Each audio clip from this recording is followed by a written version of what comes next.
አምልኮት ለአላህ ብቻ ሲባል ያ ሁሉ ሙሽሪክ ተቆጣ። ነብዩ ሰለላሁ ዐለይሂ ወሰለም ቁርአን ላይ አላህ እንደሚገልጸው ምንድነው ያሉት? አጀዐለ አልአሊሀተ ኢላሃ ዋሂዳ።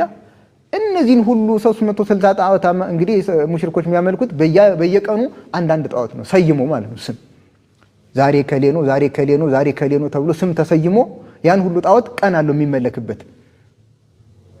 ሐጅም እኮ ያደርጉ ነበር ሙሽሪኮቹ፣ ዑምራም ያደርጉ ነበር፣ ዒባዳ ሁሉ እኮ ይሰራሉ። ነገር ግን በትክክለኛ ኢማን ላይ የተመሰረተ አልነበረም። አላህን በብቸኝነት ማምለክ የሚባለው ዋናው መስመር ጎድሏል። አጀዐለ አልአሊሀተ ኢላሃ ዋሂዳ ይሉ ነበር። ይህንን ሁሉ አማልክት አንድ አምላክ አድርጋችሁ ተገዙ ይለናል።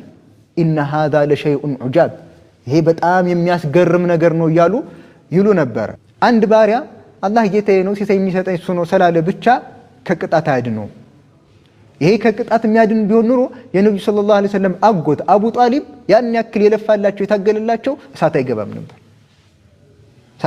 ነበር። አቡ ጣሊብ የአላህን ጌትነት ያምናል፣ የአላህን ጌትነት ያምናል፣ ፈጣሪ እሱ እንደሆነ ያምናል።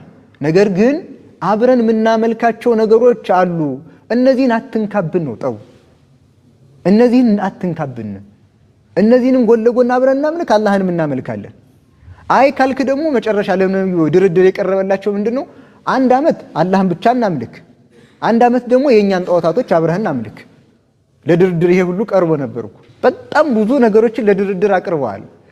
ካቀረቡት ነገር ለምሳሌ ሚስት ከፈለክ ከሁላችን ያማረችን ሚስት መርጠን እንስጥ፣ ገንዘብ ከፈለክ አዋተን ከሁላችን የበለጠ ባለሀብት እናድርግ። ከዛም ግን ያው የሚገርመው ይሄኛው ነው። አንድ አመት የኛን አማልክት አምልክ፣ አንድ አመት ደግሞ ካንተ ጋር አብረን አላህን እናምልክ። በአመት ሊከፈል ማለት ነው። መጨረሻ ማይሆን ነገር ነው።